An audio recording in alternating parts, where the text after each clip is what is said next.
everyone. This is a podcast to demonstrate how to use the mise-en-scene to analyse a frame in a film.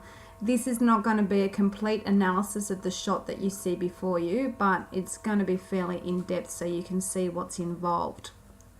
Firstly, you'll notice that our eye is drawn straight to the salient feature in the shot, which is Georgie, the man, the worker, and the machine. The way that Georgie is positioned, with his face away from us, his black clothing, his black hat, is part of the dehumanization of the workers. He's also becoming one with the machine, and you can see that by looking how his arms are stretched out, each holding the hands of the clock, and also his legs are forming that shape of the hands as well of the clock. So it looks like he is actually moving around just as the hands of the clock are moving around. The effect of all of this then is that the machine is a clock, firstly, and we have talked about the significance of the 10-hour clock, the 24-hour clock, and the 12-hour wristwatch in the film. It also shows us that the man becomes part of that clock.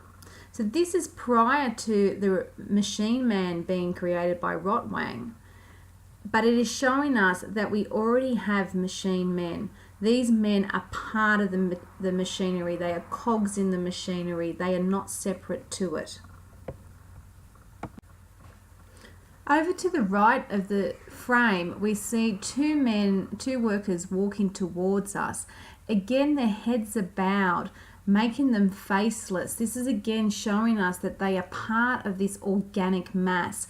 They are not individuals. Pairing them the way they are is also showing that they are not individuals. They're also paralleling the two men to the left of the shot who are walking away from us. This again, the framing of both couples of men works to frame the clock itself, and also again shows us the dehumanization of the individuals.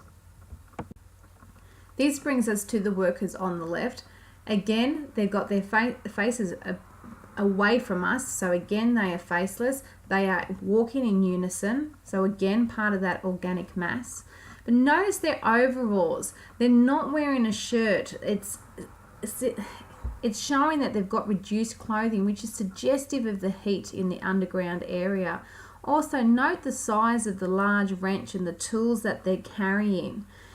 It's an indication that what they're working on is bigger than what we would ordinarily envisage. You could also question whether these could actually be used as weapons as well.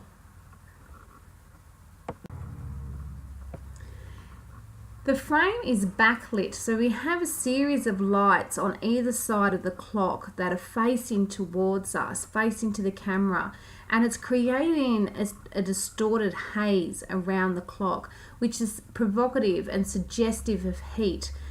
This, combined with the two men in the overalls without the shirts on, is showing just how hot it is working on the machines. We have side lighting on each side of the frame, which is pointing towards the clock or the machine, which again is the salient feature, and it's making sure our gaze goes to that particular feature.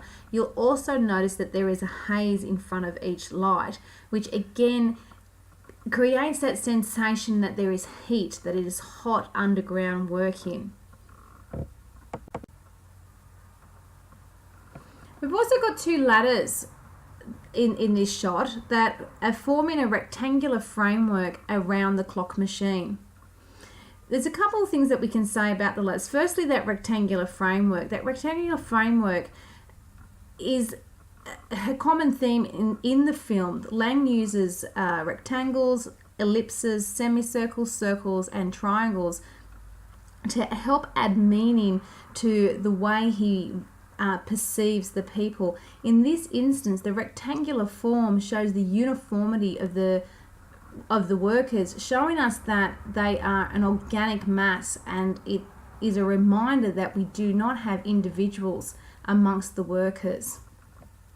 There's also the idea that the ladders are going up to the city, and that perhaps the workers actually have freedom to come and go as they please, yet no one is on the ladders. So you have to question, why is that? Why are they not taking advantage of that freedom? Is it only a perceived freedom?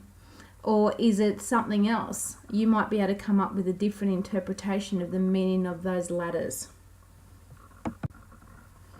This is only a small look at how we can analyze each frame, but it gives you an idea that within each frame, within the mise-en-scene, we can look at how lighting, the color patterns, we haven't even spoken about the colors, the light and the dark, the shading, but that all of these things are used together to create meaning. In this case, we are seeing that the men and the machine are not separate. It is drudgery, it is hot, it is hard work to be doing these 10-hour shifts on the machines. We don't have individuals. Everything's worked together with more than one person. And of course, the bowing of the head, the facelessness, the dehumanization of the individual as a element of being part of that machine.